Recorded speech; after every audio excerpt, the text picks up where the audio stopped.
ovo vam je slično kao da smo prvaci u pljuvanju dalje. Lijepo zvuči, tako, zastaviti na papir, to je jedan od projekata, mi smo prijestolnici, prvaci smo, ali smo prvaci u nečemu, u pljuvanju dalje nebitno.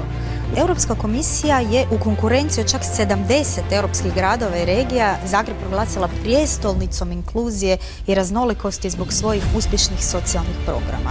Naravno da smo prvaci u ovome svemu što ste nabrojali iz razloga što grad Zagreb u posljednje 4 godine izdvaja na stotine milijuna eura za financiranje udruga. Eto, i zato postali smo sada vodeći europski grad, prijestolnica od među 70 gradova koji se iskreno i detaljno bave svojim problemima, za razliku od Tomislava Tomaševića. Mene bi bilo sramota staviti jednu ovakvu veliki projekat na realizaciju u prošloj godini kao da sam gradonačelnik.